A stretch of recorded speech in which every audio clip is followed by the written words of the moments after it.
Hi everyone, welcome back to another episode of What the Haul. In this episode, we're going to be talking about Diptyque. Start the intro.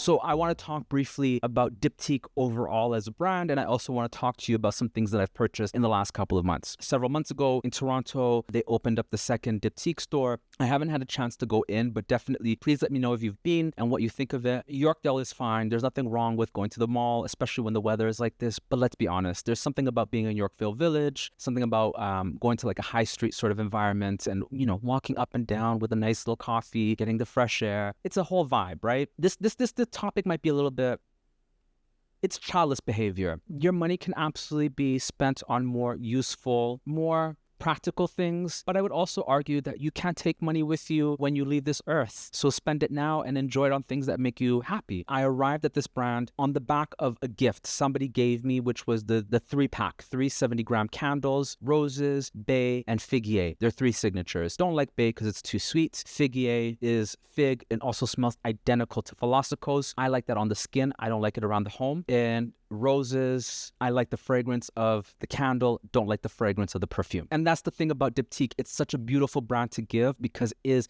such a luxury. If you have friends who do appreciate this sort of stuff, as long as you know that person's taste, I think you can't go wrong with any number of their candles. There's just so many that they offer. Feu de bois is my winter staple. And so it comes boxed like this. You get the little leaflet. I typically use candles, one when I am concentrating and trying to edit, but also, when you have that Saturday or Sunday afternoon and you've turned on the music really loud and you've cleaned your apartment or your home top to bottom, I will light up a candle just to kind of put a period or to punctuate the day's cleaning. On the website, the copy reads, "It's the arboreum of trees, a fragrance that evokes logs crackling as they are consumed. The large candle celebrates winter and the dense smoky notes of an open fire. The enameled gray porcelain vessel is embossed with the emblematic oval of the maison and the dancing letters of the iconic scent. The night comes alive with the shadows and lights." Oval is the signature shape at Diptyque, and dancing letters, because you always have to kind of second guess how you're reading the fragrance on their product. It comes in 5 sizes. This one I have is 600 grams. It has 90 hours of burn time. Over the years, there's been several fragrances. 3 that were the most surprising that I really relish, that I want to go back to, are benzoin, jasmine, and oud. That jasmine fragrance is so vibrant. It's the same mood as the Acqua di Parma Buongiorno, but more floral. Also, the oud candle is quite special in that oud fragrances on my skin don't always stack up, but around the house, that candle is so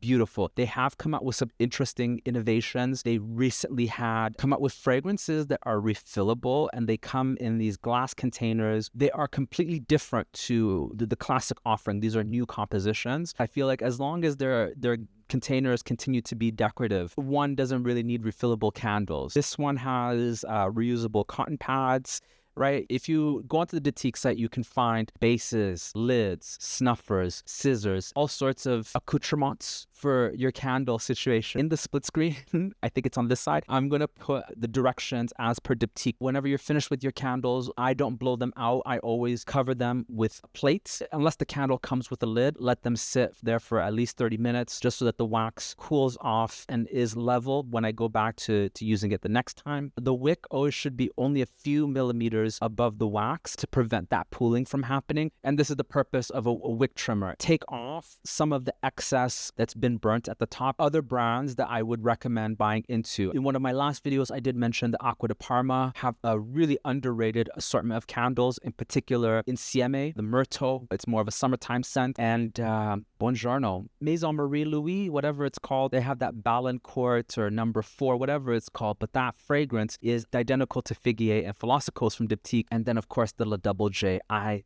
love the DOUBLEJ candles. The vessels, they're porcelain and they have that, I don't know what that style is called, eclectic maximalist thing about them. If you've seen what their garments are like, you know what their aesthetic is. That's what they've translated into those candles. The smells are beautiful. These candles are heavily discounted. So if you can get to a Simon's, seek these out. This is something new that I just tried out. This hand balm, and this is called the Luxurious Hand Balm. Their other hand creams, I suspect, are lighter textures. It's quite stiff. It doesn't move. It's not a fluid cream. The texture is really good. It's quite creamy. It feels protective, and the smell is incredible. It's quite marzipan-y, a fresh sort of sweetness, as opposed to something more saccharine like beurre à papa, which is cotton candy. So it's not as cloying or as overly saccharine. This year has been really good. I mean, we're almost towards the end of January. No discoloration on my hands, no hard skin. It boils down to the fact that I've been consistently putting on hand cream every single night just right before I doze off. What else did I want to share with you? The hand wash. I used to be devoted to the Byredo. The Diptyque hand wash is that fusion of like lavender meets barbershop. You know, sometimes when you're cooking and you get like food smells in your hands, like onions and garlic. I find lavender is very good at masking a lot of food odors. So it's really handy to have in the kitchen. It's not drying. I find it to be quite mild. And I love the presentation. I love the glass. I like that it has that embossed oval in it. It's stupid money. Again, childless behavior. But the refills. The refills are an absolute pain in the ass to get a hold of. During Black Friday or Boxing Day, I can't remember which of the two, Holtz was having 10% off throughout the beauty haul. I was able to pick up a couple of refills, discounted, versus going to Diptyque online. Their shipping is extortionate. And yes, when you order from them directly, you do get this beautiful packaging, dust bags with the Diptyque branding, samples, the whole 9 yards, right? But the trade-off is they gouge you when it comes to the shipping, and it's only crossing the border from, I think, an American distributor. Some of these websites that I shop at, like Essence, has all the Diptyque product. They don't have the refills in stock, and they haven't had them for months. Holt Renfrew, to get free shipping, you have to spend $250. Well, I'm not at Holt's that often. If I'm going to buy pricier items, I typically shop at Essence. You have to constantly be on the lookout and just have your refills on standby. You don't want to be caught slipping.